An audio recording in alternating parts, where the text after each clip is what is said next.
El colectivo Yasunidos, que promovió la consulta popular para detener la explotación petrolera en el bloque 43 ITT, exige al gobierno cesar de forma inmediata la extracción de crudo y respetar la voluntad popular.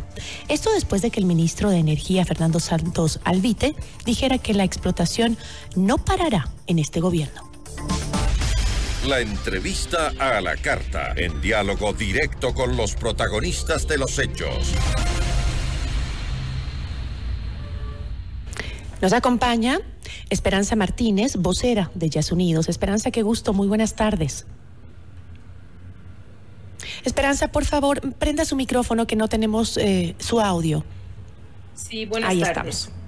¿Cómo está? Muy buenas tardes. Gracias por acompañarnos en este día. Esperanza, ¿puede el gobierno descartar la decisión tomada por el pueblo el pasado 20 de agosto en las urnas? No, claramente no puede. Claramente las declaraciones que está haciendo tanto el presidente como el ministro de Energía son desacertadas porque no puede desconocer una decisión de consulta popular. Ese es un nivel muy fuerte de decisión. La Corte Constitucional dictaminó una serie de pasos y obligaciones que son de obligatorio cumplimiento. El ministro se ha retractado de alguna manera, digamos, ha matizado sus declaraciones y ha dicho que dado que el plan de abandono va a tomar, la preparación va a tomar 3 meses, ya le correspondería al nuevo gobierno el aplicar el proceso de cierre.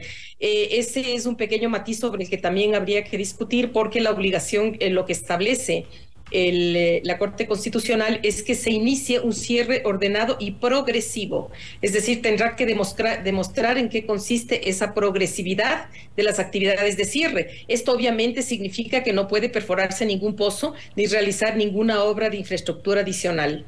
Ahora, ¿qué acciones podrían presentar para que se verifique que el gobierno respete la decisión tomada por la democracia, en democracia? A ver, cualquier incumplimiento a esto ameritaría, no sé, una orden, una demanda por incumplimiento, por desacato de una disposición establecida por tan alto nivel, porque realmente el nivel más alto es justamente cuando todos los ciudadanos opinan y toman una decisión. A mí me parece bastante desacertado, además, que se pretenda pedir aclaraciones a la Corte. Si querían pedir alguna aclaración, debían haberlo hecho 3 días después de emitida la sentencia, o que pretendan argumentar que no se está cumpliendo el artículo 57.7, que habla de la consulta previa, libre e informada, porque no leyeron la palabra previa. Si querían utilizar ese artículo, deberían demostrar que hubo consulta previa y en su momento las comunidades y las organizaciones demostraron que no se hizo consulta previa. Es decir, son una serie de mecanismos que se están dando para que este mismo gobierno no empiece el proceso de cierre y desmantelamiento de operaciones. Pero no se hicieron, Esperanza, esas aclaraciones por parte del gobierno cuando la Corte Constitucional estaba sesionando justamente sobre el recurso presentado por Yasunidos para la consulta popular. ¿No hicieron en ese momento? En ese momento debieron haber hecho y no hicieron. Yo creo que no esperaban que el conjunto de la ciudadanía iba a tomar esta decisión y no esperaban porque sí habían preparado una campaña de las dimensiones que se preparó. Ustedes, los medios de comunicación, fueron testigos que fue una campaña absolutamente desmesurada, que inclusive se pasaba publicidad como si fuesen noticias y que la ciudadanía fue, digamos, no era un proceso de información neutral, sino que era un proceso de alguna manera tendencioso en el sentido de que se estableció una serie de declaraciones que provocaban miedo en la comunidad y tal vez a eso se deben las votaciones de la provincia de Orellana. La misma publicidad que hacía el ministro Santos era que el Estado se iba a retirar y que iba a entrar la minería ilegal, los actores criminales. Entonces, obviamente la gente tiene miedo si es que la autoridad más alta de alguna manera argumenta que eso va a pasar. Eso en algún momento habrá que investigar. Justamente Santos Alvite, el ministro de Energía, había señalado que el gobierno tiene una duda sobre la aplicación de la consulta popular, pues señaló que quienes tienen la facultad de decidir sobre si se explota o no el Yasuní son los habitantes del lugar de la operación petrolera. en Orellana, donde se impuso el no, justamente lo que decía. Para ello, citó el artículo 57 de la Constitución para aducir que los que tienen que decidir si se inicia o se termina la operación de explotación de recursos naturales son los habitantes del mismo territorio. ¿Esa es una interpretación válida sobre la ley? No, realmente es una interpretación que da un poco de pena. Es una interpretación bastante absurda. Como le digo, ese artículo se estableció para el inicio de nuevas actividades y dice la consulta debe ser previa. Esta actividad de cierre es una actividad que corresponde a otro tipo de procesos que básicamente significa cómo va a ser el proceso de cierre y rehabilitación de las áreas. Para esto no está prevista este tipo de consultas, porque las consultas se hacen cuando se ve que van a haber impactos ambientales. Está forzándose algunos artículos que por lo demás nunca fueron cumplidos ni por este ni por los gobiernos anteriores, y ese ha sido una permanente causa de conflicto entre las organizaciones, porque no se considera la voz de las organizaciones, se presentan procesos de socialización como consulta, y lo que es peor, cuando hay consultas, estas no son vinculantes. Entonces, es penoso que ahora usen este argumento cuando ese ha sido la causa de conflictos en todas las operaciones mineras o petroleras. Lo que es claro es que el gobierno está creando condiciones para generar más conflictos, sobre todo en la provincia de Orellana. Eso es triste, eso no le corresponde a un gobierno, eso debería ser sancionado, pues lo que necesitamos en este país es un poco de paz, y es iniciar procesos de diálogo para entender por qué esas comunidades de Orellana y de Sucumbíos son las que han votado por el no, cuando el resto del país está feliz con la idea de que logremos recuperar nuestro parque nacional y logremos recuperar este paraíso que es el Yasuní. Pero estas provincias petroleras que se resisten a frenar la explotación de la explotación petrolera, se negaron justamente porque tienen temor a que el Estado no les dé acceso a servicios básicos como agua, como vialidad, salud, educación. ¿Esa es la razón? Como usted dice, porque esas fueron las declaraciones del ministro Santos. Él dijo, si sale el ITT, el Estado se retira. Eso no puede hacer el Estado en ningún caso.